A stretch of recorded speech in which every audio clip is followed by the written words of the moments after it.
Well, folks, here we are on Trading Up. We've got Trader Sumo in the house. We've just done an awesome pod, but don't go and check it out just yet. He's about to walk you through how he actually trades. Now, this guy is going to show you a trade that took 15 minutes, and he made $1,000 out of it. Part of it is like huge growth from 10 to 80,000 this year only.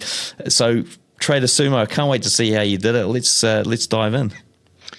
Yeah, so I'm predominantly scalping intraday in the New York session, and it's predominantly the NASDAQ, the ES, the futures market, and that's kind of what I've been accustomed to. You can take any trading methodology you want. They're all going to be very similar once you simplify, and I try to tell people, when you simplify and you get rid of all the fluff, there are only really two things the market does, and those are essentially if you can see my screen, you've got a swing low, it makes swing lows, it makes swing highs, or the market tests levels of support and resistance. You can call them support and resistance, you can call it fair value gaps, you can call any number of things that you want to call it. It's all the same thing when you simplify it.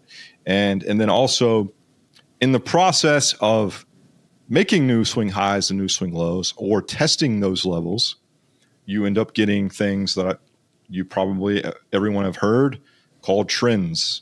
And this is what I'm drawing here. It's just showing you how the market is trending. And I think one of the problems that people have, at least one of the problems that I had when I hear these type of terms, there's no one really defining it for you, saying like, yeah, you can intuitively tell me that this is an uptrend, right? Everyone could do that.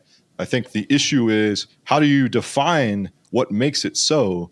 And when you're pushed to answer that question, things start to unravel, and it's where you see people start getting lost. So my trading strategy is simply, I like to look at the higher time frame, which is nothing new for most people. I'm going to try to set up this trade that I had saw just to kind of explain away what I was looking at. Hey, start trading Forex indices and commodities with up to 800K of Blue Guardian's capital risk-free. Just pay a small one-time fee to take the challenge, hit a profit target and get funded. Then keep up to 90% of your profits and enjoy fast weekly payouts. Now, for futures traders, Blue Guardian Futures offers up to 450K in funding with 100% profit on your first 15K. With low targets, no activation fees and unlimited resets, it's one of the best deals in the industry. Visit blueguardian.com or blueguardianfutures.com to start trading today and grab their limited time discount code. I'm looking at higher time frame market structures or higher time frame levels, or I would say higher time frame trends. And what time frame is this? Because we can't see it in the corner there. Yeah, this is a daily chart. Okay. So I am interested in the higher time frame first. I'll even go to say a weekly chart, and I'll even plot out levels that I think are important for the current being. Like, for example, last week or today, this past week, I would have this is a trend up to our high. If I were to make this so you can see a little better, this trend here is leading to the all-time high. I would have a level of support here so that when the price is hitting it, I'm aware of it, and those are the type of trades that I want to take. So if you look just even in the last from last week to this week, we see price is within this trend to the high, and when the move is coming down, you're retracing this trend on the left, and you have your trend start or the significant level that started that trend up to the all-time high, and you can see that price uses that, and then as price is coming down, and I call it trend progression, I guess, because lack of a better term, price is trending and it's progressing to reach this point at a point in time, which we don't know when it's going to happen. But if you notice, I say things like price can only do one of two things. It tries to make new swing highs or new swing lows, or it goes and tests levels that you see happening here, where if I were to draw these levels in, what we see price testing those levels. And at certain times, you can sort of distinguish or delineate that it's going to make a new swing high or a new swing low. And that's kind of how I approach it from the higher time frame. Now, more specifically, when we look back on on that specific day. Let's see if I got it set up right.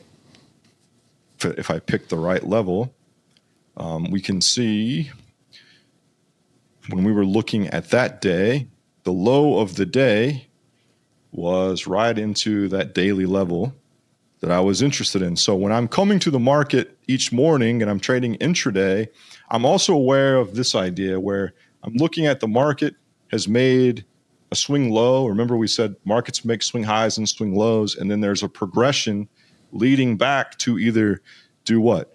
Get above the high or above the low, assuming that you have the proper amount of momentum to change the direction or to change the trend. And then in that process, the market is making smaller trends, and those create levels. And so that's the whole progression idea of trend progression, is that why does it make new swing highs and new swing lows? A lot of people say things like the market needs to go and run stops. I know the ICT community is heavy on you need to make new highs because there's liquidity resting here. And while those things may be true or they may not be true, when I ask the question, well, how do I know that? How do I know that? And I realize I can't define that. I can't I can't know how many orders are sitting here that are actually stop losses, which is why we go take this low or when it happens. How do I know that? I can't. So the way I approach it is more of a logical based system of defining what trend is,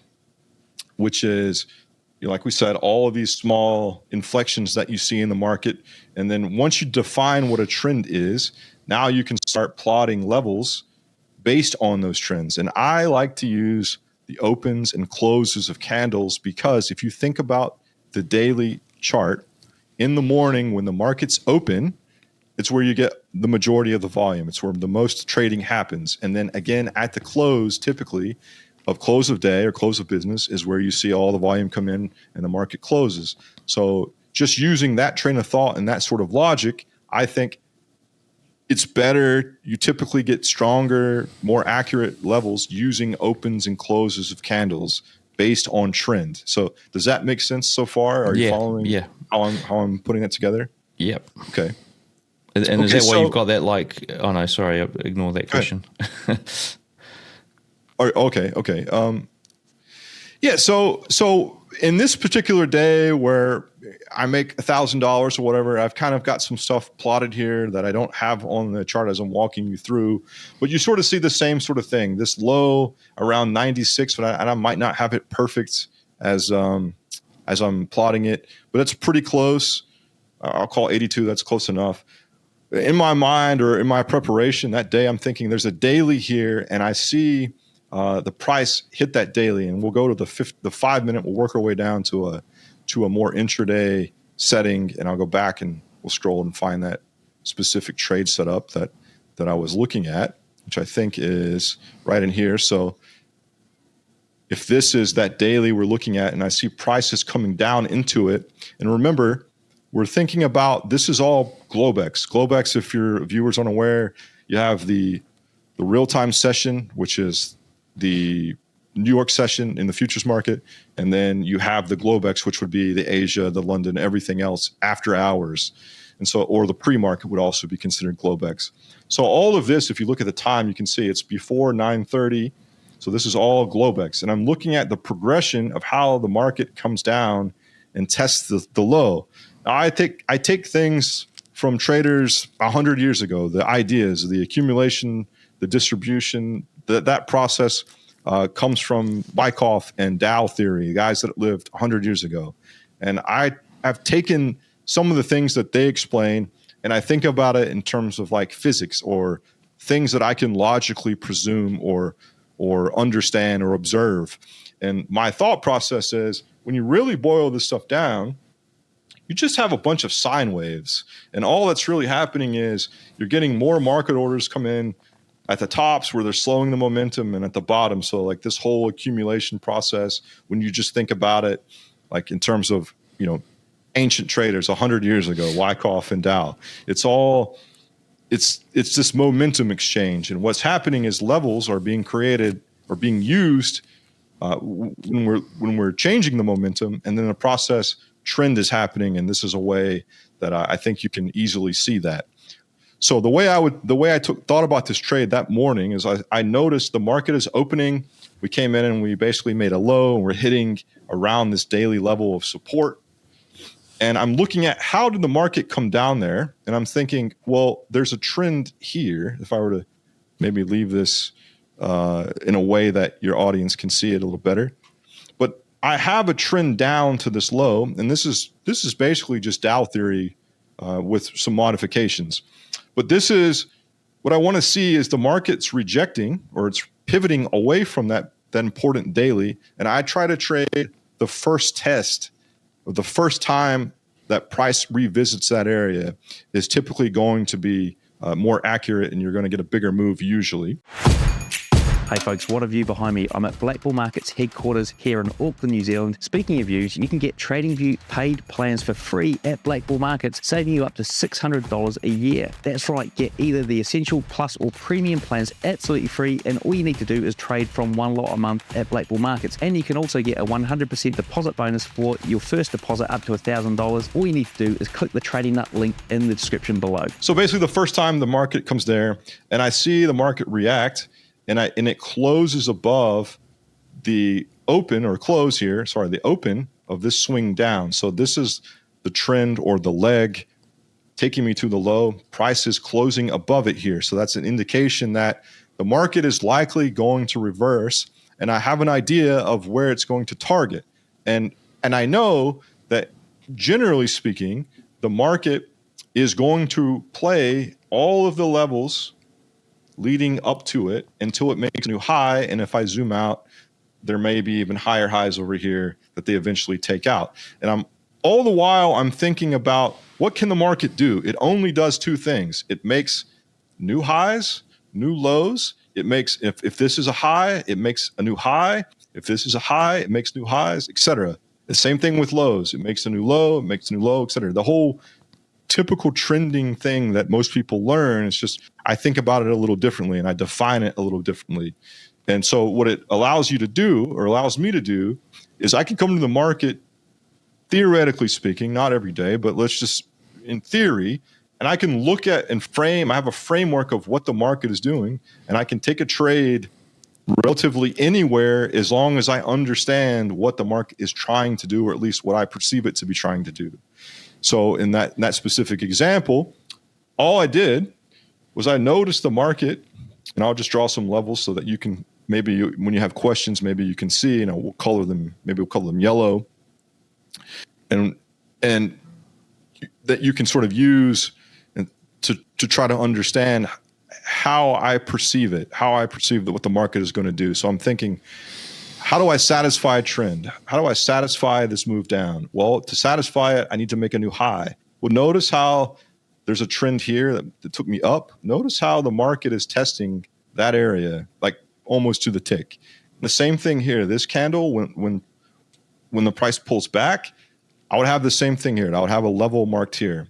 And I would say this area is failing to make a new low. It's testing this level of support.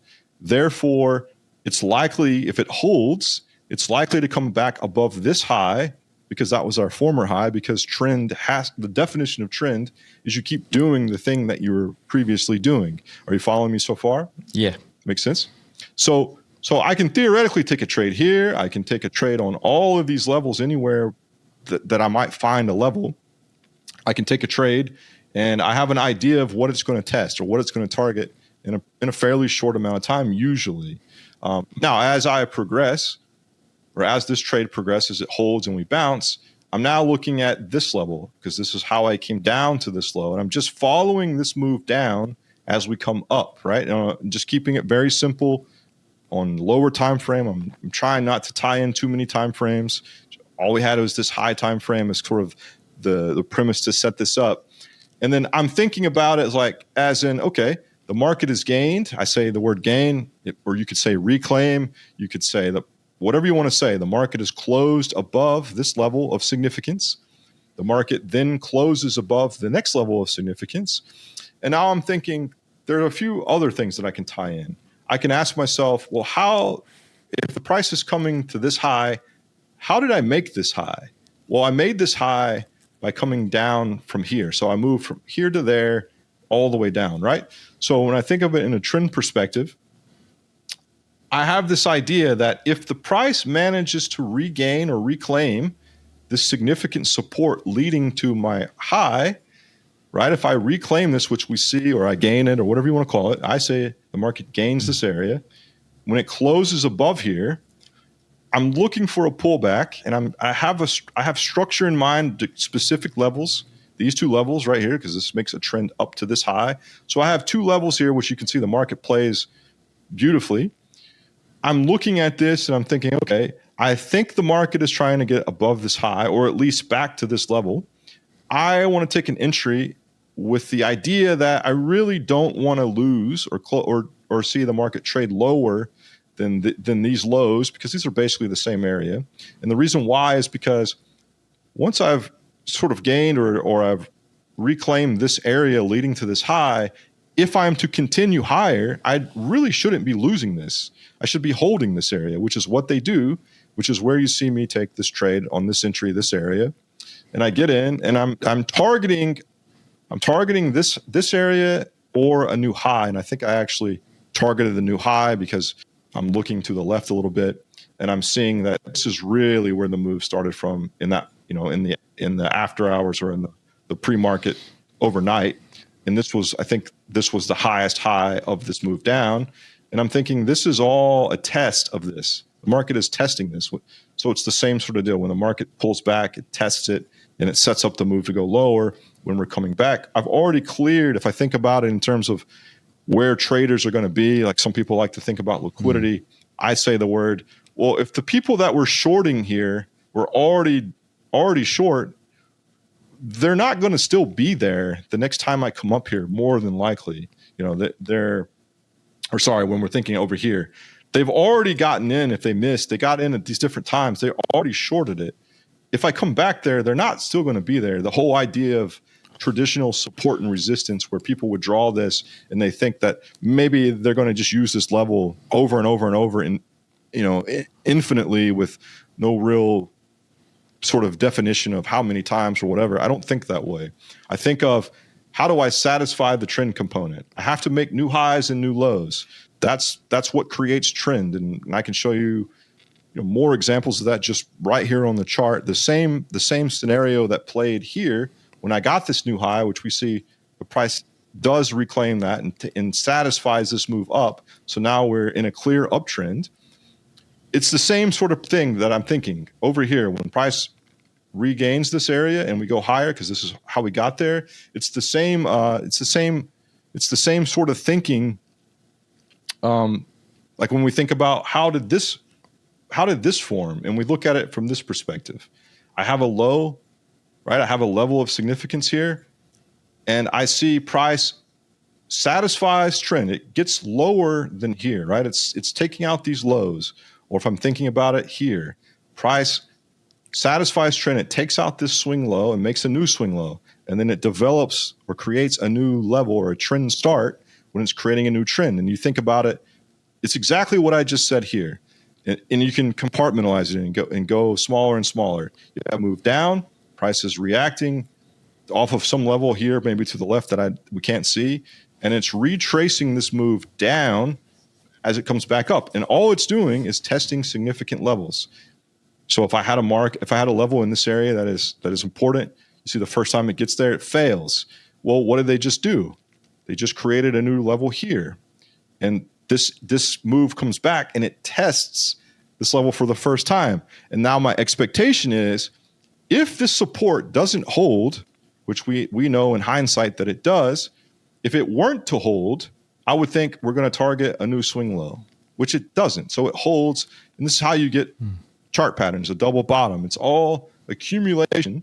And if you think of it in the Wyckoff or the Dow theory context, it's the move setting up. They're setting up this idea to take out the high that just led you there. So if this was my low, and this is how I got there, and I'm holding support, and I've already tested this stuff on the left, in this move, I need to be taking out this high and then eventually this one, and you can progress slow to the left and do the same thing till you finally take out a high and satisfy trend. Does that make sense? Yeah, and It's a so lot to where, take in. yeah, so a couple of questions. So one is, do you just set a limit order when you see that original like close above the level that you're looking to get in on, or do you wait for it to come back and take a market order somewhere? Hey folks, just jumping in here quickly. Now, if you're looking to trade dynamically, you want to learn from my own trading mentor, JJ, then what you need to do is click the link in the description, register your interest, because we're going to be launching this Dynamic Traders Club very soon and you don't want to miss out. All right, let's dive back in. I would you could set a limit order. I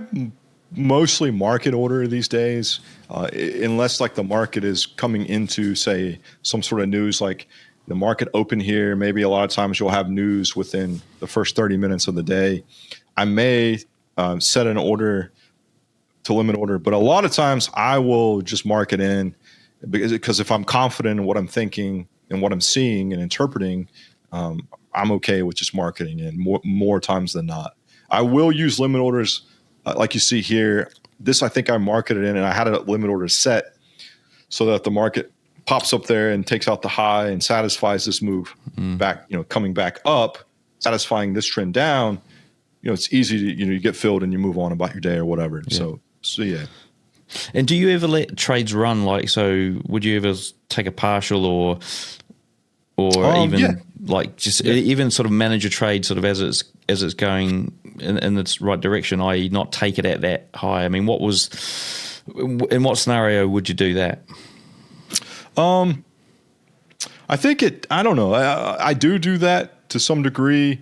A lot of the times I'm just in and out. I get, because I'm kind of over the idea of let me try to make as much as I possibly can, because I'm confident I can come to the market and look at the chart and within a few minutes figure out roughly what areas what levels are interesting, what trends that I need to pay attention to, or market structure, whatever you want to call it.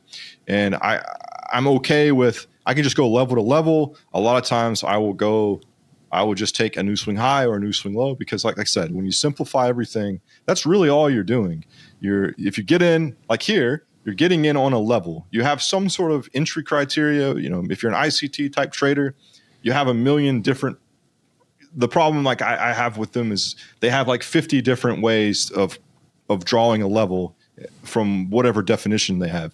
With my strategy, it's a level is simply the starts of a trend. So if I have a trend here, I have a level here. If I have a trend down, I have a level here, and that's keeping it really simple. So I don't have to do that.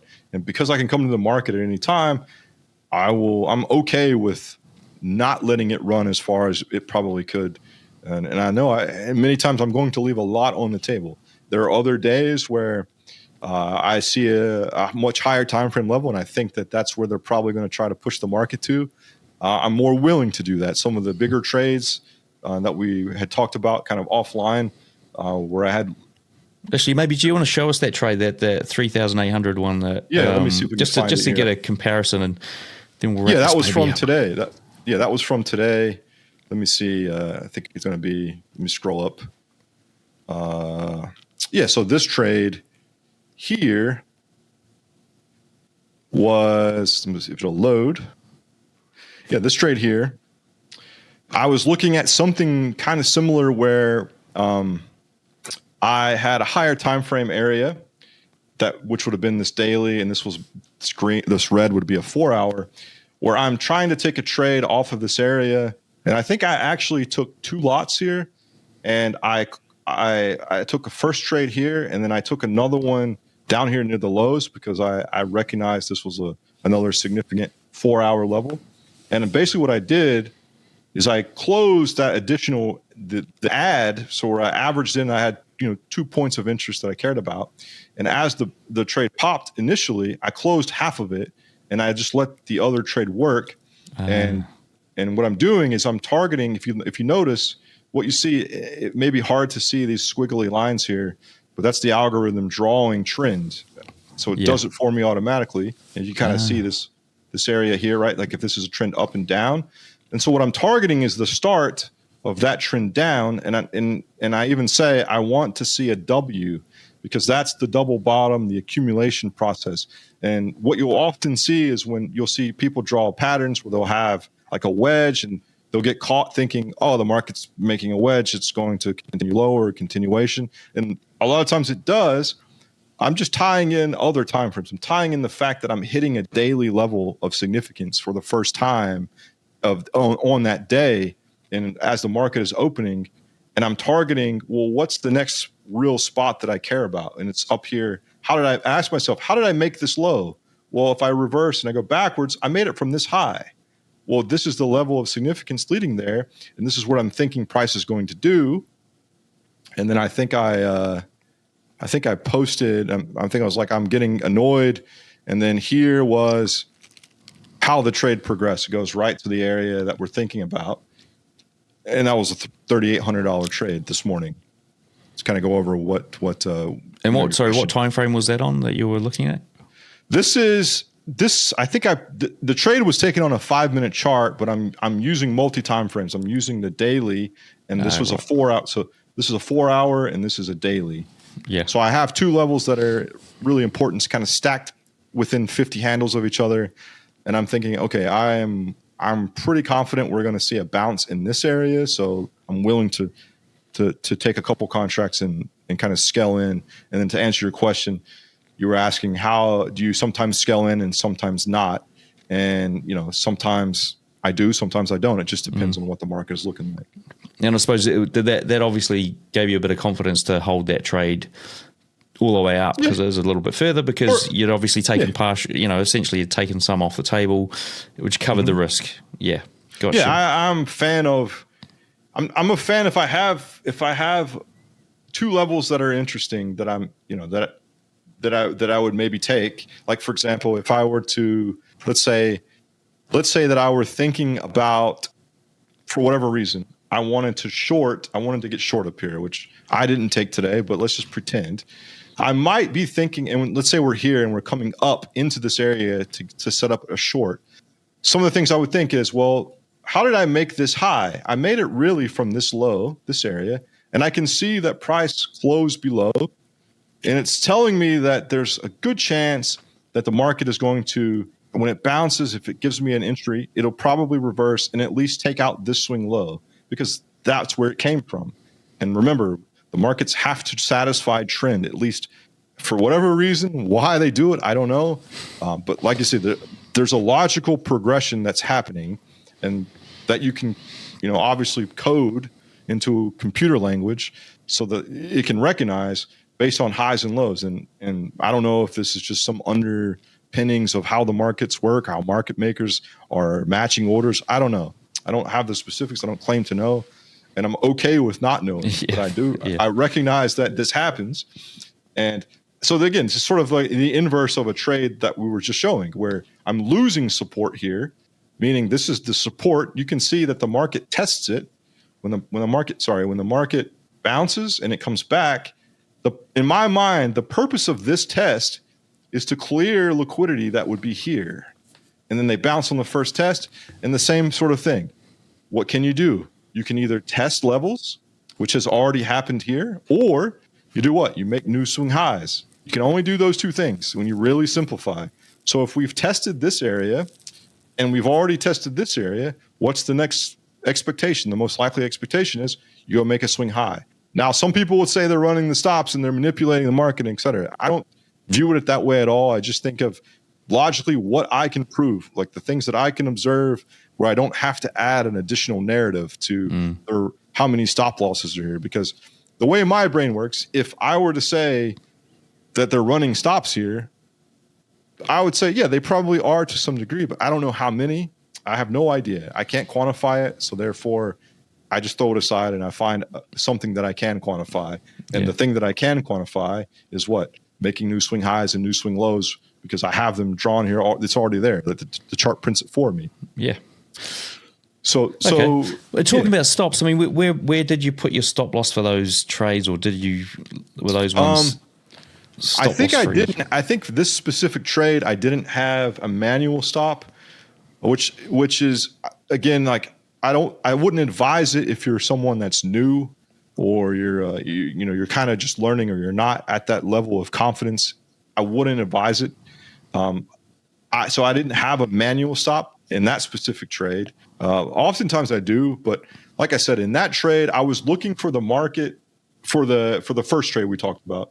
I'm looking for the market to hold, meaning I don't want to see it pull back. If the market would have closed below this low, I would have been thinking it's time to get out of the trade. And the reason why is because when I look at this current trend up, right, when I'm thinking about it in that sense, because when the market is pulling back, I'm retracing this move.